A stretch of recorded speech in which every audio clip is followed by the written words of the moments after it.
All right. Good afternoon, everyone. Although it's a little evening here in India, and we are located at the very north of India. Of course, you have heard about the name Kashmir. We are somewhere close, a little south of Kashmir, but roughly in the same region. It's a new institute, Indian Institute of Technology, popularly known as IITs. There are a couple of IITs. We are the new additions among the new IITs. So what we'll be presenting you today is about the navigating the barriers to blended learning in higher education. And the main point when we started our journey towards this study was the doubt that although the internet and the mobile connectivity and ICT and digital tech specifically has kind of apparently it seems that it's leveling the field because internet is getting cheaper, mobile connectivity is getting cheaper, so people probably have access to all the resources, etc. And that kind of working as a leveler between global north and global south.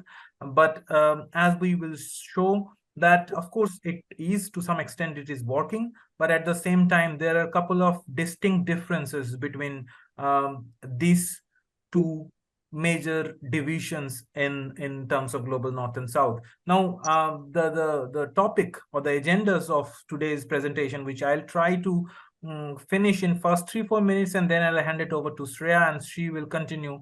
And then probably towards the end, I'll just try to conclude it in 1 or 2 minutes. That's the plan. I hope that if everything goes all right, we will be able to finish it within the given time of 20 minutes.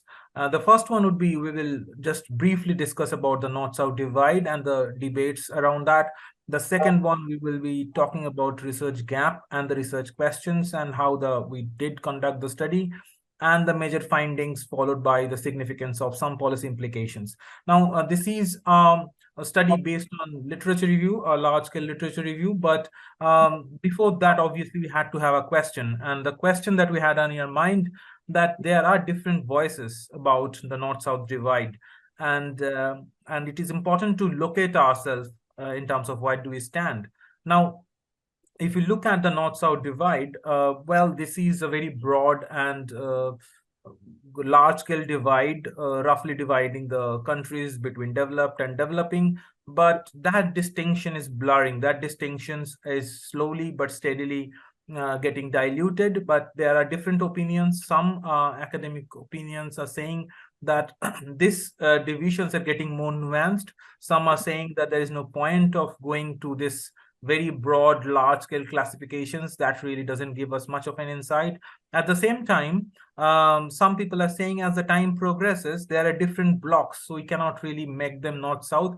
Probably there are more blocks and more broader divisions which are needed. So there are different opinions. Some are more contradictory, some are more, supportive towards the north-south divide, etc. Here we wanted to reinforce one thing, that before going into the study, we really did not take any side. We recognize the divisions and recognize the different opinions regarding the north-south divide. But our specific questions was related to how this north-south divide, if it is there, is really being contextualized or really being visualized in terms of blended learning in higher education. And is it really reinforcing the global north and south divide? Now, this is the basic map of global north and south. I don't need to explain it. But if we superimpose or kind of put another picture of the internet penetration or people having internet access and digital connectivity, this map was from 2017. And if you see that, if you go back to the previous map and then go back to the superimposed map, we will see that the boundaries are roughly coinciding. The global north and global south divisions are fairly visible. Although, again, this is a proxy sensor, we cannot really say that just because of internet penetration, and we can say that global north and south divide is very strictly followed or not. But it kind of gives us one kind of image just to correlate these two ideas. But when we move to 2023, the data of 2023 and the consequent map projection shows that the boundaries got little blurred. A lot of countries which were earlier part of global south and now looks more towards global north, because internet connectivity has spread all over the world, except, of course, sub-Saharan Africa and many other places. Even if they did, it comes with a lot of difficulties, connectivity issues, and so on. So when you look at this of superimposed map between 2017 and 2023, there is a stark difference between how many countries are now connected, and that gives an impression that this is probably becoming a more level playing field for both these sides of the world. Now, the question that we had asked is that how do these barriers in implementing blended learning vary across global north and south? The keyword would be, other than the blended learning, of course, is the word barriers and implementing. Now, and then we move forward and did the study and came up with the results. And from here on, I would request my colleague Shreya to take it forward.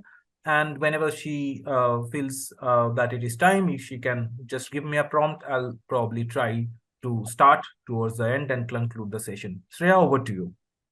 Yeah. Thank you, Sayantan, for bringing out the research question. Having explained the main motivation behind the study, which is trying to understand how blended learning implementation has varied across global north and global south, there's one thing I would like to add here. So, of course, global crisis has been, of course, global. However, what has really happened that the implementation of blended learning, as we have seen in the upcoming literature and the literature that exists, it has been challenging throughout. The main argument that we are trying to make is that despite the challenges that the whole globe was facing, it was particularly the global south, as Sayantan has mentioned, where the problems, the intensity of problems was more accentuated, more magnified. In order to check a hypothesis, we conducted systematic literature review. This literature review is, of course, conducted from the data sources as the primary data. We followed the standard procedure of the 5 steps which are mentioned in the table. What I'll be doing is in the next 2 to 3 minutes, I'll quickly be running you through the first 3 steps and subsequently collating the last 2 steps. I'll be running you through the findings of the study. So if we go to the next slide, the first step is the eligibility criteria when we are conducting a systematic literature review. So, which we have divided into parts. The first one being the type of eligibility criteria, which we kind of so the first one is the eligibility criteria, in other words, the inclusion and the exclusion criteria, which was applied on the Web of Science database to filter out the papers.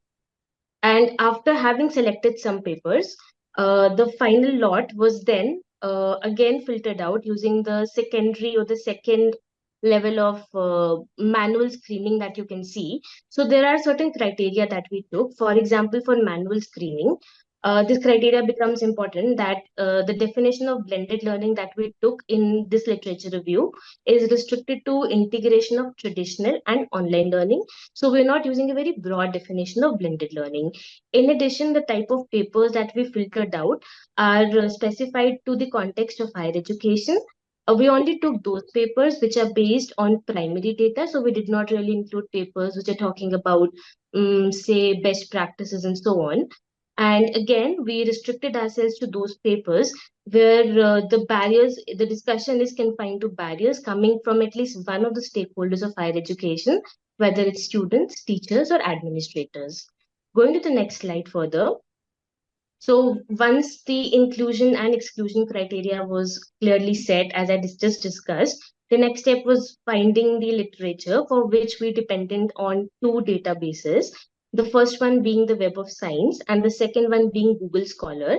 And of course, it's very difficult to extract papers directly from Google Scholar when we're conducting an extensive study like a systematic literature review. So for that, we use the software called Publish or Perish. Um, and ultimately, based on the search strings that you can see on the screen, we were able to filter out some papers, which I'll be showing in the next slide.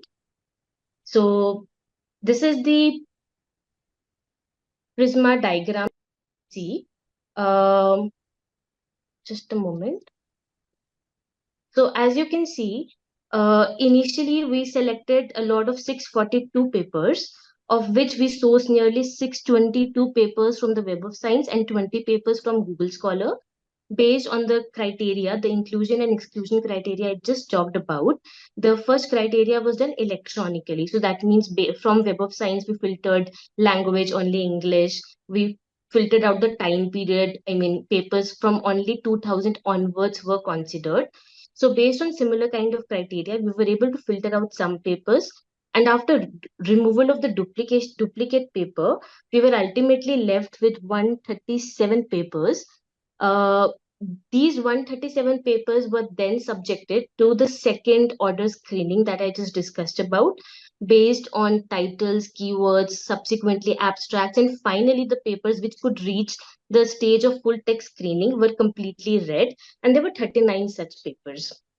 Now, in the next slide, we also conducted a quality assessment criteria, which is a very crucial part of systematic literature review, for which a 10-item instrument was constructed, which is visible on the screen. So all the 39 papers had to go through the quality assessment. They actually passed the test of quality assessment and hence were retained for the present study. And now I'll come to the final results of the study. So before that, a very brief glimpse of the distribution of the type of literature we came across. Like I said, we kind of retained 39 papers towards the end, which were satisfying the inclusion and exclusion criteria for the present study, of which 21 were from Global North and 18 were from Global South.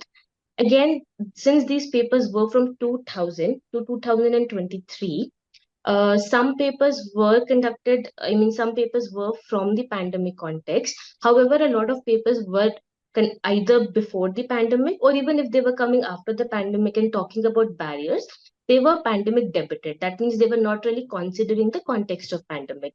And this is the distribution of studies by country.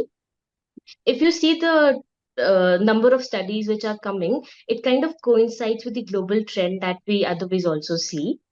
These countries were further classified based on the United Nations classification criteria of 2022 into Global North and Global South. And further, in the next slide, based on continuous thematic analysis of the 39 papers after having classified the various papers coming from either Global North or Global South, we could classify the literature.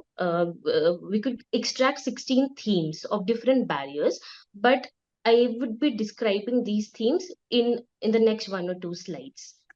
So this particular slide shows the trend, uh, the distribution of the papers. So as you see, inactive learning, designing constraints, and training deficiencies are three kind of barriers which have occurred the maximum times in the papers that we came across. Going to the next slide, which is talking about the barriers of Global North and Global South. Now, this is the paper. This particular slide is something I would like to draw your attention to. If you see the barriers in Global North and Global South, as we mentioned in the hypothesis in the beginning, have been different. Before that, a small remark. It's not that the barriers were very different. It's just that the intensity of barriers was different. So what we basically saw was that the fundamental barriers, the fundamental things, as simple as internet connectivity issue was something that Global South was suffering more. However, deeper level issues was something that Global North was facing more. Can you please go to the previous slide, the graph? Yeah. So, for example, I would just like to talk about two or three barriers here because of the paucity of time. So, if we talk about the barriers in Global South, lack of purpose, as in things being obligatory, not being able to find the rationale for really doing blended learning, designing constraints, which has got to do more with the curriculum designing, inactive learning, digital connectivity challenges were more prominent. However, if you look at the barriers in Global North, they are more deeper in nature. They're more related to giving feedback to students, mental wellness constraints, being concerned about socialization. So again, going to the next slide, like I discussed, uh, The barriers in global south and global north have been different. And again, I would reiterate the point that it's not that, for example, internet connectivity was something that was unique to global south. That's not the argument we're trying to make. It's just that as per the literature, we found that these kind of issues were more prominent in global south, whereas deeper issues like socialization constraints, mental wellness constraints, giving reinforcement, and so on were more prominent in global north. Again, there were some common concerns that we would also want to highlight. For example, human connection and certain paradoxes like limited satisfaction, distrust with online exams, lack of confidence. These are some factors which, according to our study, were common to both global north and global south. Uh, Now, I would request Sayantan to take the slide forward and conclude the presentation. Thank you. Perfect. Thank you, Shreya, for very briefly, summarizing the results. I have nothing much to say. The thing is that if you look at this global north and global south divide, we can still say that these divides exist, although in a very different and nuanced manner. The problems are common, but the intensities are different. And also some problems which are more fundamentals and more basic in nature. These fundamentals and basic rudimentary problems are more prominent in global south, whereas obviously the other deeper issues are more prominent in global north. That also signifies one thing, is that global south is still dealing with its digital divide, other socioeconomic constraints, income inequalities, and so on, which reflects in this kind of issues. Although people in global south can afford mobile technologies now due to the cheaper availability of these technologies and so on, but other issues, the connectivity issues, the internet related problems, the mobile phone related problems, and also the education related problems, those problems really looms large and creating major and fundamental barriers towards the digital connectivity and creating barriers towards this blended learning.